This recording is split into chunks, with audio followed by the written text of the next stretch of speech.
কি রোপণ করতেছেন? এই ভুট্টো, পেঁয়াজ, মিষ্টি কুমড়া, বিভিন্ন আখ। আগও বুনতেছেন? জি, এখানে ভাগ্যকুলচর। 4-5 জন খাবার দাবারের আছে। কামাইকরণের কয়জন আছে? কামাই করেন একাই। এই একার কামাই দিয়ে 4-5 জন পালতে হয়। এখন উনি নতুন কৃষক, আপনি ফসল করছেন তো আরো আগে। আপনি ওনাকে বলবেন যে এই জায়গায় এটা লাগাইলে হবে না, তা বলি এটা কিন্তু আপনি একটু সাহায্য করবেন তারে।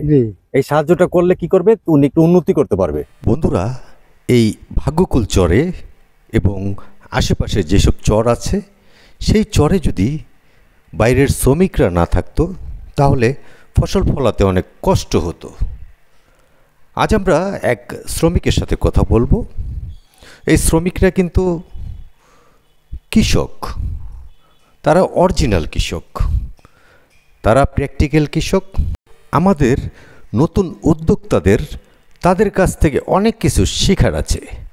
আমরা তাদের হাজিরা দেই, 700 টাকা দেই, কিন্তু তাদের কাছ থেকে আমরা অনেক কিছু শিখতে পারি, তাই তাদেরকে সম্মান জানানো উচিত।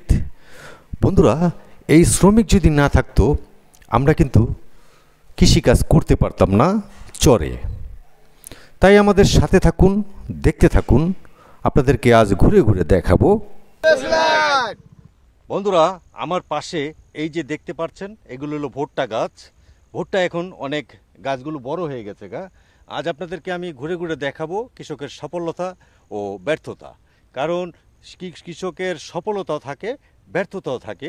এই চরে অনেক উদ্যোক্তা এসেছেন, তারা কিন্তু অনেক সময় ব্যর্থতার ছাপ নিয়ে চলে যেতে হয়। তার জন্য অনেক কিছু জানতে হয়, দেখতে হয়।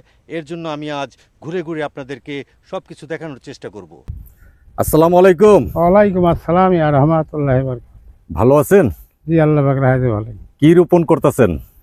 এই ভুট্টো, পেঁয়াজ, মিষ্টি কুমড়া, বিভিন্ন আখ। আগও বুনতেছেন? জি। কোন ফসলটা আগে বুনছেন? আগে আখ বুনছি এবং ভুট্টা বুনছি। আগ আর ভুট্টা বুনছেন, আর কি বুনছেন? সরিষা। হ্যাঁ, সরিষা বুনছেন। জি। এখন এখানে কতটুকু জমিতে আগ বুনছেন? 3 বিঘা। 3 বিঘার মতো। কেমন হইতাছে? হ্যাঁ, কেবল মানে লাগান হয়েছে, কেবল জ্বালাচ্ছে। ভাইয়ের দেশের বাড়িটা কোথায়? রাজবাড়ি। রাজবাড়ি জেলা। এখানে আছেন কোন জায়গায়? এখানে ভাগ্যকুলচর।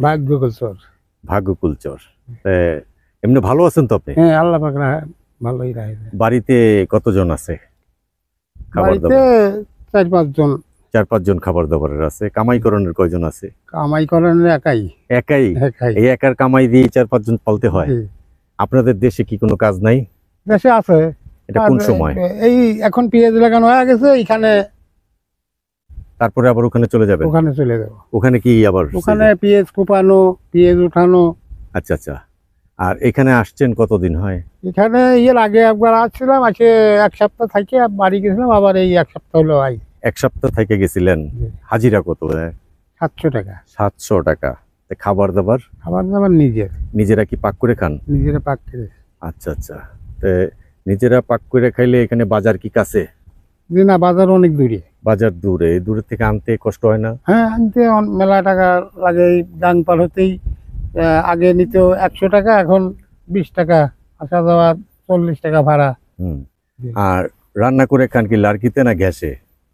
গ্যাসেও খাই, এখন খড়ি দিয়ে খান।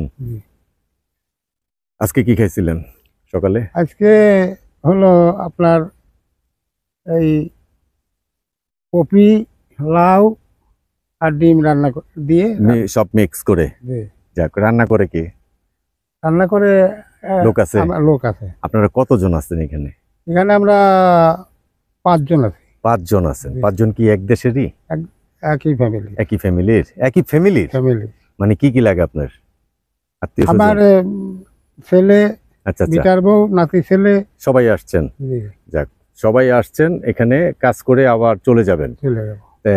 এইদিকে কাজ করতে গেলে এদিকের মানুষ কেমন লাগে আপনাদের কাছে? ধরেন এখানে তো মানুষজন খুবই কম, দেখাই যায় না। হয়তো আসে 2-4 জন, তা খুব ভালো লাগে। খুব মিশুক। কথাবার্তা কিরকম কয়? খুবই ভালো। ভালো লাগে।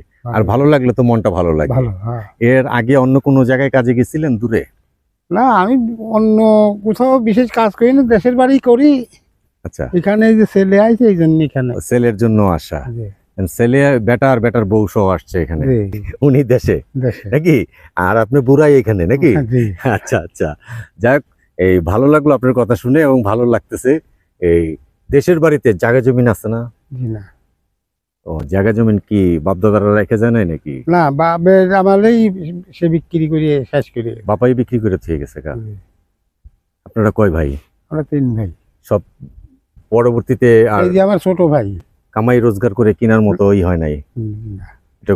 কারণ এখন তো এখন ধরেন এক পাখি জমি কিনতে গেলে কত টাকা, এত টাকা গোছাবো কি করে এই সংসার চালায়া? সংসার চালাইতে একটা হিমশিম খাইতে হয়, তাই না? তো এমনি তো ভালো আছেন না? জি, এমনি আল্লাহর মর্জি ভালো আছে। মানে দিন আইনা দিন খাইয়া ভালো আছেন। ভালো আছে। আর এই যে দূর দেশে কাজে আসছেন, দেশের কথা মনে পড়ে না? হ্যাঁ, মনে পড়ে। আর মনে পড়বেও তো এই নাই যে এই টাকা নিয়ে যাব বাড়তি, মানে সবাই খাবে, বাঁচবে। কাকির সাথে কথা হয় প্রতিদিন? এখানে ধরেন মোবাইলের চার্জ দেওয়ার ব্যবস্থা নেই। এই যে আপনার এখানে এখানে আছেন, দেই, কিন্তু কালকে কথা বলতে আজকে আর এ পর্যন্ত কথা বলিনি। ওই বেটার বউর কাছে ফোন করছিল, বেটার বউর সঙ্গে কথা হয়েছে। আপনি কথা বলবেন ডেলি, প্রতিদিন কথা বলবেন, কারণ বয়স হয়েছে না, তা আপনাদের। বলি। আপনাদের মিলমিশটা হইলো অনেক বড়, যে এই যে এখানে এই ফসল বোনার পরে তারপর তো চলে যাবেন, চলে যাবো। আর কতদিন থাকতে হবে এখানে? এখানে ধরেন যদি কাজ না থাকে তাহলে হয়তো কাইলেও চলে যেতে পারি। এরকম? জি। আচ্ছা, এখানকার যে আপনারা ফসল বুনতেছেন, মাটিটা কেমন এখানকার? মাটি জায়গায় জায়গায় মাটি আছে, জায়গায় জায়গায় বালি। বালি? বালি। বালিতে তো ফসল হয় না। ফসল হয় না। হ্যাঁ? মানে যে জায়গায় যেমন বালি জায়গায় বাদাম লাগান লাগবে। আচ্ছা আচ্ছা। আর মাটিতে ধরেন অন্য অন্য ফসল যেমন সরিষা হুম। এবং পেঁয়াজ, হ্যাঁ। আখ, হ্যাঁ। ফেসারি কলই, হ্যাঁ। এই সবটা মাটিতে যে জিনিস লাগাইতে হয়, সেই জিনিস কি আপনি জানেন যে কোথায় কোনটা লাগাইলে? হ্যাঁ, ধরেন যেমন বালিয়া মাটিতে আপনার এই বাদাম, হ্যাঁ, ভুট্টা, হ্যাঁ, এইসব। আর মোটা মাটিতে ধরেন আপনার পেঁয়াজ, সরিষা এবং তরমুজ, এগুলো হয়। এগুলো হয়। আচ্ছা আচ্ছা। আপনাদের দেশে কি কি ফসল বোনে? আমাদের ওখানে হলো আপনার ধান, পাট, পেঁয়াজ। ধান, পাট, পেঁয়াজ। এই পেঁয়াজটা হয় ওখানে? পেঁয়াজ আমাদের ওখানে ধরেন 22 শতকে 70-80 মন, 100 মনও হয়। 22 শতকে? 22 শতকে অনেক পেঁয়াজ হয়। অনেক পেঁয়াজ হয়। এটা কি যে ইন্ডিয়ানের মতো বড় পেঁয়াজটা না? বড় পেঁয়াজ ধরেন লাল তেলি কিং এবং হাইব্রিড 100 মন পর্যন্ত হয়। 100 মন? 100 মন তো বিশাল হয়। বিশাল হয়। আপনাদের এখানে কত শতাংশে বিঘা? 22-এ। 22-এ? এখানে তো 33-এ বিঘা। এখানে 33-এ। এখানে 33 বিঘা। বিঘা ঠিকই আছে, আমাদের পাখি হলো 22-ই বলে। ও আচ্ছা আচ্ছা। 22 শতকে আমাদের এইরকম ওইরকম 70-80 60 মনের নিচে কোনো। আপনাদের ওখানকার মাটিটা ভালো না এই চরের মাটিটা ভালো? আমাদের ওখানে মাটি ভালো। ওইখানকার মাটি ভালো। তো এইখানকার মাটিতে যে ফসল করতেছে, এগুলো আরো রৌদ্র হইলে তো মনে ফসল জ্বলে যাবে নাকি? ফসল হবে না, বালিতে ফসল হবে না, পানি দেওয়া লাগবে। এই যে এখন যার কাজ করতেছেন, জি, উনি কি বেশি বালি মাটি পাইছে না বেশি মাটি পাইছে? মাটি বালি সবই আছে। ধরেন এই যে বালি, হ্যাঁ, এটা পুরাটাই বালি। এই যে এটাতে দেখা যাচ্ছে, এই যে বালি। হ্যাঁ। এই এইটা মাটি। এটা মাটি। জি। আবার এই সাইডে বালি, আবার এই সাইডে পড়ছে বালি। এই যে বালিতে তো ফসল হবে না ঠিক মতো। এখন ধরেন ওইটা ভাগ করে বুনতাছেন। হ্যাঁ। আপনাদের কাছে কোনো সাজেশন চায় না? তার ফর্মালা এসে লাগাচ্ছে, সে এই তারপরও আমাকে জিজ্ঞাসা করে যে কিভাবে কেমনে কি। আচ্ছা, এখন উনি নতুন কৃষক, নতুন উদ্যোক্তা। এখন আপনি পুরান উদ্যোক্তা, মানে পুরান কাজ করেন, আপনি অনেক পুরানো অভিজ্ঞতা আছে, আপনার মুরব্বী মানুষ, আপনি ফসল করছেন তো আরো আগে। আপনি ওনাকে বলবেন যে এই জায়গায় এটা লাগাইলে হবে না, তা বলি। এটা কিন্তু আপনি একটু সাহায্য করবেন তারে। এই সাহায্যটা করলে কি করবে, উনি একটু উন্নতি করতে পারবে। আর নয়তো বা উনি নিরাশ হয়ে যাবে গা। দেখা যাইতেছে যে বালুতে কি হয় না, বালিতে ধরেন পেঁয়াজ হবে না। এই পেঁয়াজটা উনি বালুতে বুনে ফেলাবে, কারণ উনি তো বোঝে না। ঠিক না? এই মাটিরটা বালুতে বুনবে, বালুরটা মাটিতে নিয়ে বুনবে। তা দেখা যাইতেছে হবে না। তার জন্য আপনার কাজ, আপনি একটু তাকে পরামর্শ দিবেন। বালিতে আলু এবং ওই যে বললাম না বাদাম, জি, এইগুলো লাগাতে হবে। ওইগুলো লাগাইলে হবে, ঠিক না? আপনাদের দেশে আলু হয় না? হ্যাঁ, আলু হয় আলু বনে? না, খুব কম। আর গৃহস্থ মানুষ ধরেন হয়তো 10% 5% লাগান লোক খাওয়ার জন্য। এরকম লাগায়, মানে বড় আকারে করে না? না, বড় আকারের ধরেন আমাদের ফসল হলো পেঁয়াজ 70-80 মন, হ্যাঁ। পাট 10 মন, আচ্ছা আচ্ছা, ধান হয়তো 20 মন, এরকম করে। এইরকম আলু লাগাবে না এই জন্য। আচ্ছা আচ্ছা, তাই এইরকম করে কাজ করেন কয়টার থেকে কয়টা পর্যন্ত? কাজ 7টা থেকে 2টা পর্যন্ত। 2টা পর্যন্ত করেন, তারপর গা গোসল দিয়ে খাওয়া দাওয়া করেন নাকি? জি। আরাম করেন তারপরে। জি। আচ্ছা যাক, আপনি ভালো থাকেন, সুস্থ থাকেন আর শান্তিতে থাকেন এই কামনা করি। আর যার কাছে আছেন তাকে একটু বুদ্ধি দিয়েন, না, একটু তা দেই। ব্যবস্থা দিয়েন যে এই ব্যবস্থায় ভালো হয়, তারপরে আপনি একটু দোয়া পাইবেন, আল্লাহর কাছে সওয়াব পাবেন, এই কামনা করে রাখছি। আসসালামু আলাইকুম। ওয়ালাইকুম আসসালাম।